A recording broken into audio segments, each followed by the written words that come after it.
Welcome into the Gridiron Grind, so Dallas Cowboys NFL pod of the week. Creed 3, Jimmy G. That was an ass beating, Jimmy. There's no other way to say it. Cowboys got slaughtered in San Fran. I don't even know what the final was. It was bad. Dude, measuring stick game, like I said, they took that stick and beat our ass with it. They said, And we found out. Bully on the recess. Give me that damn stick. I'll beat your ass. Yeah, dude. We found out real quick, and it let you know where we stood in the pecking order in the NFC. I still think we're one of the best teams in the NFC. We're not at the top like we would have thought going into this season. We've got issues, Trey. We got issues offensively. We got issues defensively. A lot of the majority of the stuff is stuff we already knew, right?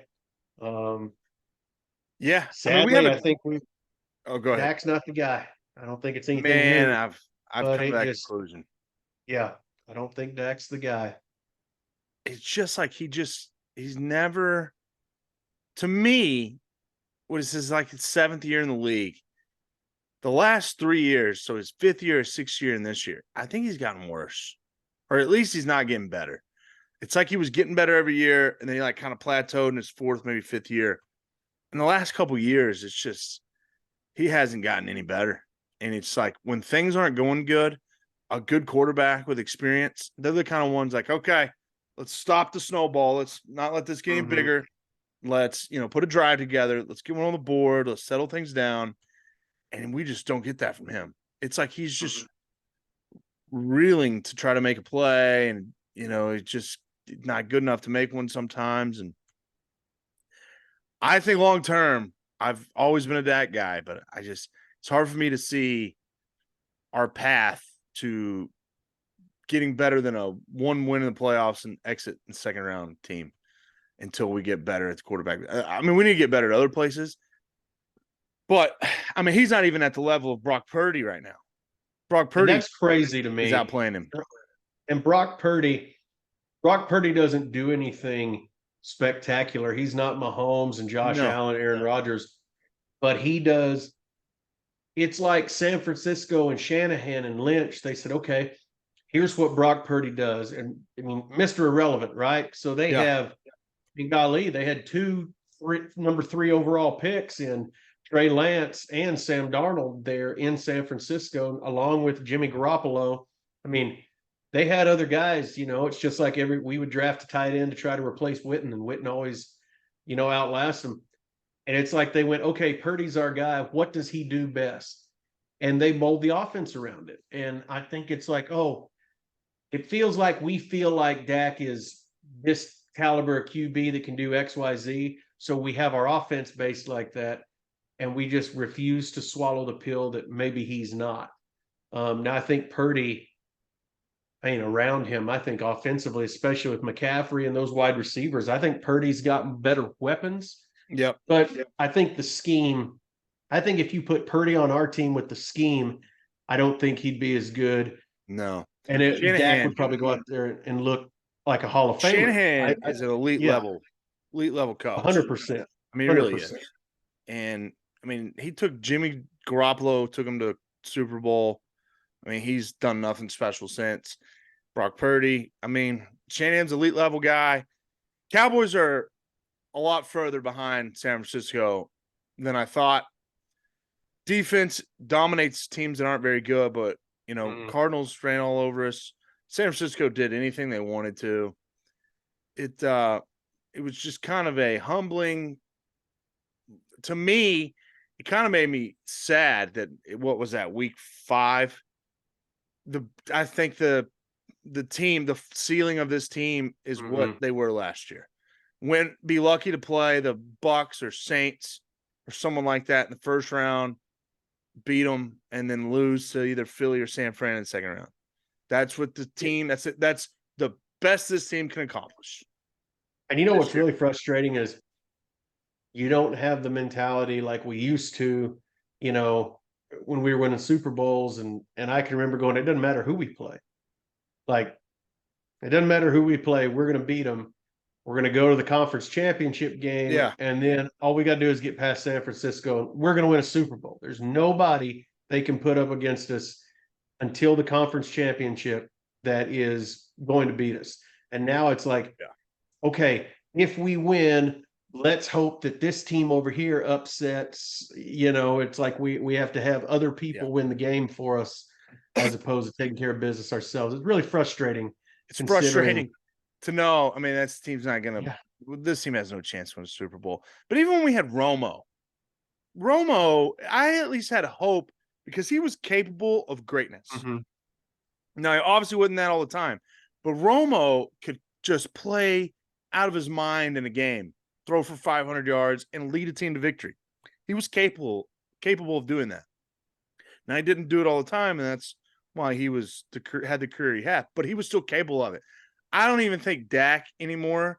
I don't think he's capable of having one of those just unreal performances that leads a team to victory. I just don't know if he's capable of that anymore. We just hadn't seen it in this new offense. Teams have figured it out. I mean, it's just, and I don't know. It's not a big play offense. It's not creative at all. You're right. And the teams can just set back and go, oh, okay, text coast. Oh, yeah, get it out real quick. Yeah, get it to the guys in space. It turns out all the guys in space aren't as good as we thought they were going to be. Yeah. And with Romo, to echo your point, with Romo, you always felt like we had a chance. Yep.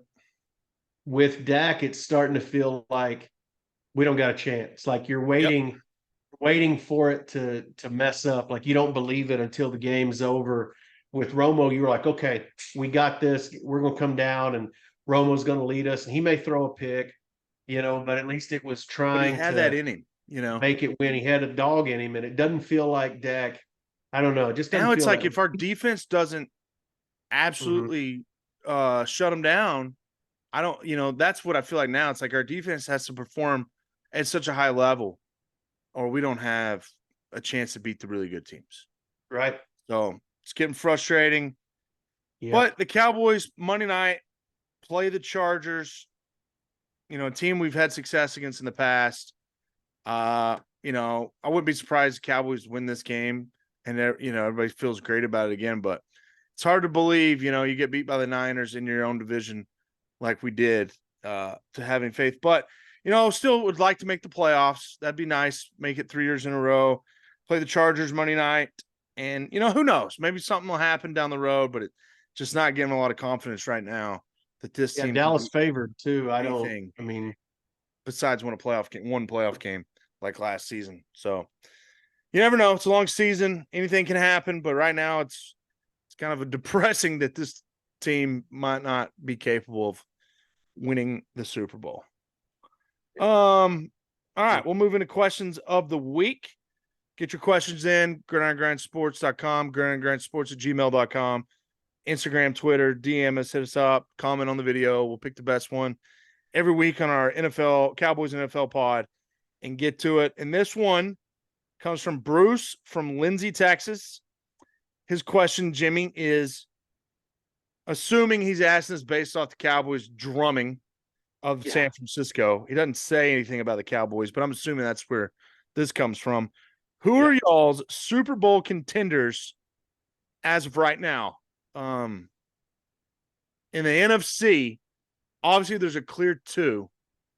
49ers, Eagles. And I used to have the Cowboys third. I'm not there anymore. I think the Lions have surpassed the Cowboys as the third best team in the NFC from what I've seen. I just don't know if the Lions are in that top two. I agree with that. I think maybe, but not right now. Yeah, for me in the NFC, it is. It's 49ers in front. For me, I know the Eagles went there last year and this and that, but Philly has had to come back and win. They've had some close games. 49ers haven't. 49ers have been drumming people. What they did to us, they've done to every team they've played so far. They're now 5-0-1 against the spread. They're covering well. So for me, the 49ers at 1, Eagles at 2. Yeah, probably the Lions at 3. But if we're just going to go two teams, I'm going the 49ers from the NFC. AFC's Miami Dolphins. Holy mess.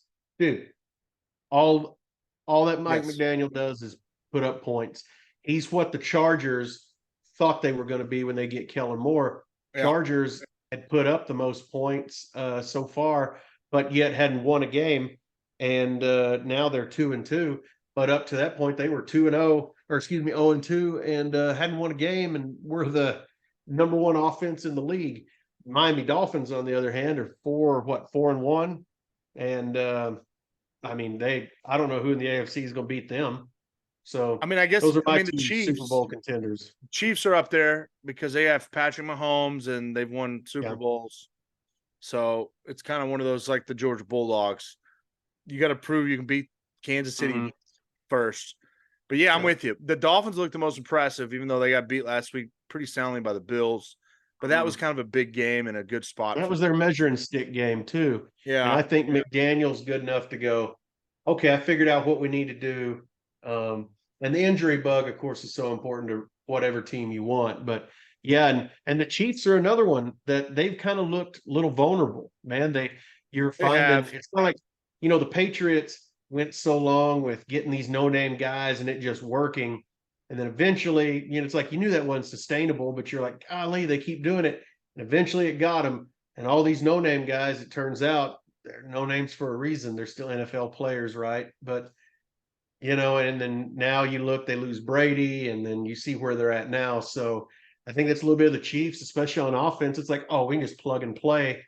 And a lot of these plug and play receivers hadn't been holding up their end of the bargain. And you're seeing Mahomes miss Kelsey when he's not there, and you really see him miss Tyreek Hill. Yeah, we've talked about that. The Chiefs just refused to get Patrick Mahomes a big time receiver since they got rid of Tyreek Hill. Yeah. Yeah, I'd see. I think the AFC is just like the NFC. I think you'd have the Dolphins and Chiefs 1 and 2, and then probably the Bills third. The Bills just beat the Dolphins, but right now, I think the Dolphins and Chiefs are ahead of them. The Bengals, who were my Super Bowl pick, they're back. Boy. They're not. I don't know what's going on there. Even though they bounced back and beat the Cardinals soundly. Yeah, they're not up to snuff. From behind for that one, and they're about to lose those receivers because Higgins, Tyler Boyd, and Jamar Chase. They're going to lose one, if not two, of those guys. I bet they pay Chase. I bet T. Higgins and Tyler Boyd make some money when their contract's up. So, Yeah, unfortunately, Cowboys are not in that Super Bowl conversation right now. Right. I think you can put them there. They shouldn't have lost to the Cardinals. That's one we're going to sting because the 49ers were ready for the Cowboys, but now you're 3-2. Snap, hey, make the playoffs, get beat, try to win the first one, get beat in the second round, and on to the next. So thanks for the question, Bruce from Lindsay. Getting the question in. We appreciate it. Again, grindsports@gmail.com, or hit us up, Instagram, Twitter, or comment on the video. And we'll get the best questions of the week every week on the podcast. All right, let's move into our last segment of the show. It's our week 6 bets, and we've been pretty hot in the NFL. I had a 1-2 week last week, but Jimmy 2-1. Both of us doing well in the season. I'm 10-6 on the year. Jimmy 11-7. So been pretty good in the NFL. Just try to keep that train moving. I got 3 for you, all on Sunday. And I'm going to start. You mentioned it earlier. 49ers are undefeated against the spread this year. They play the Browns. They're favored by a touchdown, even though it's on the road.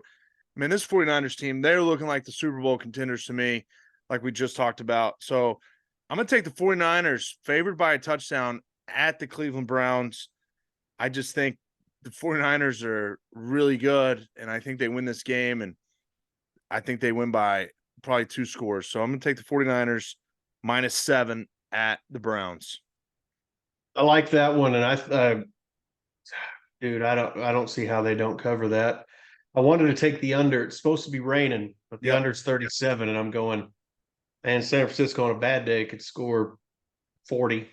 If they just hand the ball to McCaffrey, McCaffrey could get 4 touchdowns, 5 touchdowns. So I like that -7 though. I'm going Saints Texans under 42.5. Texans not very good offensively. Saints very good defensively, but then not very good offensively. So I think the Saints and the Texans goes under. So give me Saints Texans under 42.5.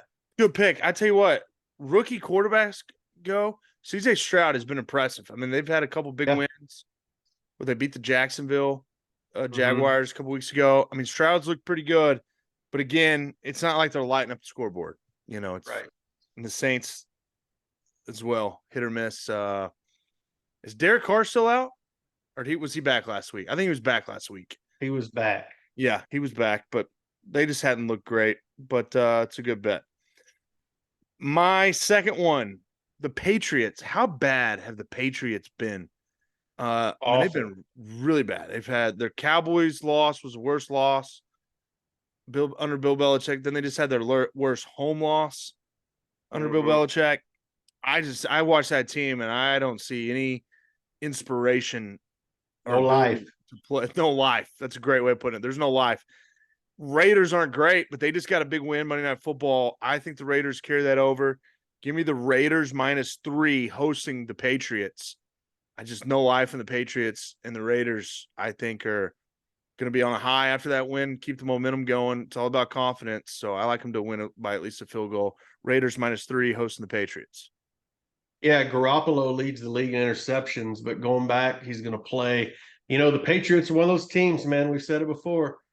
I don't care if they suck. People are still, let's go give them everything we got. Let's beat them. Then we can, binge for when they were just stomping everybody with Brady. So, yeah, I like that pick, man.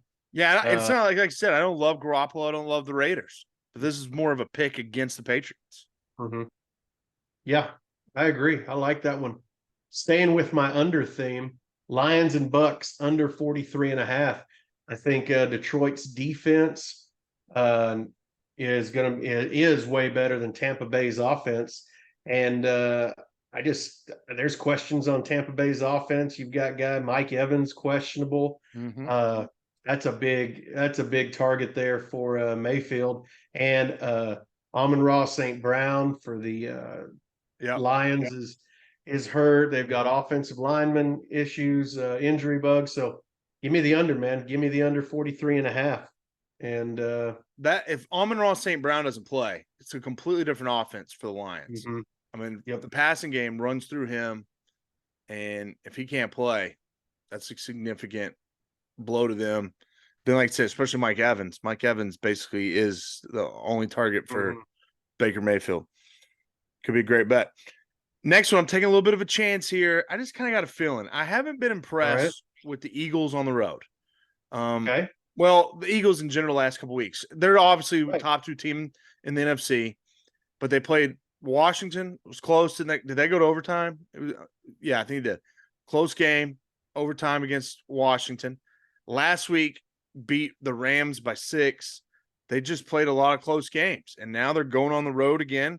The Jets, I mean, it's kind of call me crazy, but I just kind of have a feeling the Jets give them another tough game. Now, I don't know if they can pull off the upset, but I think it could be a 1-score game. Zach Wilson continues to play better. I don't know. I'm going to take a chance. Jets +7 hosting the Eagles. And if you wait, you might even get 7.5 because it's kind of tilting that favor. If you're taking the Eagles, you had to get it at -115, which usually is an indicator they're about to bump it to 7.5. So I'm taking it right now, Jets +7, but you might can wait and get it 7.5. I just think the Jets could play this thing within a touchdown against the Eagles on Sunday. And I like it. And, I'm staying with that same game. Give me the under in the Eagles Jets under 41 for exactly what the reasons you just said. The Jets, they played. Well, you know what? I'm just going to look it up. I was about to say they played the Chiefs. Played really well. Pretty close there. It was a field goal game, wasn't it? Yeah. So, and Donna Kelsey was in the stands, and we know how Zach Wilson is with older women. He shows out. He loves the older women. Donna Kelsey probably in attendance again for this one. I expect it to be a close game as well, Trey. Give me the under 41 in that Eagles-Jets game. people were saying it's because Zach Wilson saw Taylor Swift and wanted to show out for T Swift. Good point, Jimmy. We know Zach Wilson's into moms, and it was probably Donna Kelsey that he was looking at. Donna Kelsey, that's right. That's why. So I like that. Give me the under, man. Under 41. Jimmy on the under train. Here's our grind recap. Jimmy, 3 unders for you. Saints Texans under 42.5. Lions Bucks under 43.5. Eagles Jets under 41. Myself, I got 3 side bets for you. 49ers -7 at the Browns. Raiders -3 hosting the Patriots. And the Jets +7 hosting the Eagles. We gave you 6 college bets yesterday. We're turning around and giving you 6 NFL bets. We're combined 21 and 13 in our NFL bets. So we're hot and trying to stay that way. So final thoughts, Jimmy. Cowboys, what's your prediction Cowboy game? So this was one I wanted to bet, and I may still bet. I thought about it. I'm thinking about Cowboys, yeah. I'm thinking about going over 51 on this. It'll be a game time decision. I'm going to see if that goes up or down. Kellen Moore, I think, is going to try to hang as many points on us as we can. And he's got the firepower to do it. Of course, losing Mike Williams for the year. They did take Quentin Johnson, big receiver from TCU. They've got some other weapons. Austin Eckler's still questionable. So that's the only reason I didn't give it on the show and hadn't placed it yet. I want to see if Eckler's going to play and how good he's going to be. Cowboys, we've got injuries on defense. San Diego's got, or Las Vegas, whatever, LA, whatever. They're San Diego Chargers to me. Yeah. They've got Herbert quarterback. So I really think the over could be in play, especially if a guy like Eckler can play.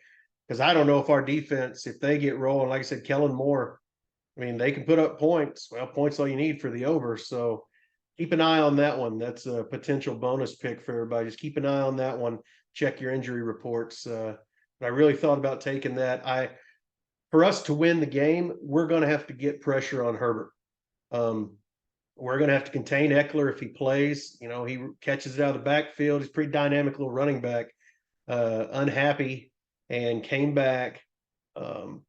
But yeah, I think if we can get to Herbert and create pressure, we're going to be fine. If not, Kellen Moore is likely to hang. The Chargers could cover that over on themselves. If we can't get pressure. I think this is a spot the Cowboys. This is a typical Cowboys bounce back spot. Not a lot scares me with the Chargers. They've had some injuries. Kellen Moore, revenge game. I can see him trying to press the issue a little too much and download some good ones and also some duds. I could see Parsons getting back on track, having a big game, and really putting the pressure on Herbert. I think the Cowboys, I think it'll be close. I think it's going to be probably right at the spread. I would take the Cowboys because I think it's 2 or 2.5.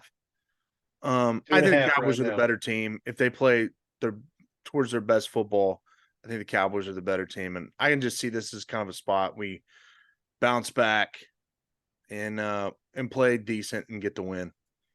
That would be my prediction. So maybe 27-24. Is that right at? That'd be right at 51. I'll take it, man. So, all right. Cool. Well, that's our show.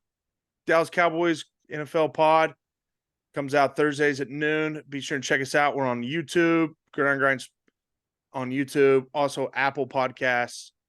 College podcast is up and available for the week. That comes out on Wednesdays. We are going to do the post-game show this week. Sorry we didn't get to it last week. Just I was out of town. Had some stuff coming up. No big deal. It was a late game. Wouldn't have been anything to talk about anyway. So we will have it Monday night. Now the Cowboys play Monday night. So we'll be back, do about a 10, 15-minute post-game show live right after the Cowboy game. And then we got Jimmy G's Big Three and Coffee with Creta coming out this week. That's on gridirongrindsports.com. Like, comment, subscribe on the video. We appreciate you listening and giving us a chance with our bets. Again, on Fire NFL podcast. So for Jimmy, I'm Creta. Cowboys trying to get back on the winning train. We'll see you guys next week. Cowboys.